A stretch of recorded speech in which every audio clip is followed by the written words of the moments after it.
حضرت انس رضی اللہ تعالیٰ عنہ سے روایت ہے کہ نبی اکرم صلی اللہ علیہ وسلم نے فرمایا، 3 اوصاف جس شخص میں پائے جائیں وہ ان کی برکت سے اسلام کی مٹھاس محسوس کرے گا۔ وہ شخص جس کو اللہ تعالیٰ اور اس کا رسول صلی اللہ علیہ وسلم ہر چیز سے زیادہ پیارے ہوں، جو کسی شخص سے صرف اللہ تعالیٰ کی رضا کے لیے محبت کرے، جس شخص کو کفر کی طرف لوٹنا اتنا ناپسند ہو جتنا آگ میں پھینک دیا جانا۔ سنن نسائی حدیث نمبر 4992۔ حضرت عمر ابن الخطاب رضی اللہ تعالیٰ عنہ نے فرمایا، ایک دن ہم رسول اللہ صلی اللہ علیہ وسلم کے پاس حاضر تھے کہ ایک آدمی ہمیں اچانک نظر پڑا۔ اس کے کپڑے انتہائی سفید تھے اور سر کے بال انتہائی سیاہ، نہ تو اس پر سفر کے نشانات نظر آتے تھے اور نہ اسے کوئی پہچانتا تھا، حتیٰ کہ وہ رسول اللہ صلی اللہ علیہ وسلم کے پاس آ کر بیٹھ گیا اور اس نے اپنے گھٹنے رسول اللہ صلی اللہ علیہ وسلم کے گھٹنوں کے ساتھ لگا دیے اور اپنی ہتھیلیاں آپ کی رانوں پر رکھ لیں، پھر کہا، اے محمد، مجھے اسلام کے بارے میں بتلائیں۔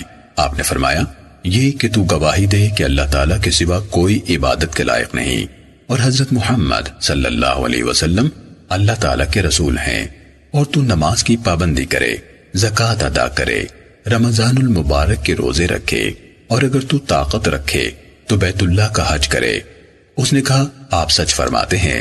ہمیں اس پر حیرانی ہوئی کہ یہ آپ سے پوچھتا بھی ہے اور تصدیق بھی کرتا ہے۔ پھر اس نے کہا، آپ مجھے ایمان کے بارے میں بتلائیں۔ آپ نے فرمایا، یہی کہ تو اللہ تعالیٰ پر، اس کے فرشتوں، اس کی کتابوں، اس کے رسولوں، یوم آخرت اور ہر اچھی بری تقدیر پر ایمان رکھے۔ اس نے کہا، آپ سچ فرماتے ہیں۔ مجھے احسان کے بارے میں بتلائیں۔ آپ نے فرمایا، یہ کہ تو اللہ تعالیٰ کی عبادت اس طرح کرے گویا اسے تو دیکھ رہا ہے، پھر اگر تو اسے نہیں دیکھتا تو وہ تجھے دیکھ رہا ہے۔ اس نے کہا، مجھے قیامت کے بارے میں خبر دیجیے۔ آپ نے فرمایا، جس سے پوچھا گیا ہے وہ پوچھنے والے سے قیامت کا زیادہ علم نہیں رکھتا۔ اس نے کہا، پھر مجھے اس کی نشانیاں بتلا دیجیے۔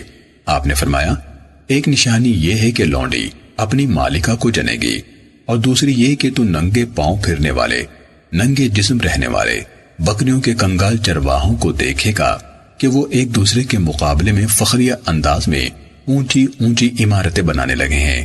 پھر وہ چلا گیا۔ حضرت عمر رضی اللہ تعالیٰ عنہ نے فرمایا، 3 دن میں اسی طرح ششدر ٹھہرا رہا۔ پھر رسول اللہ صلی اللہ علیہ وسلم نے مجھے فرمایا، عمر، جانتے ہو وہ سائل کون تھا؟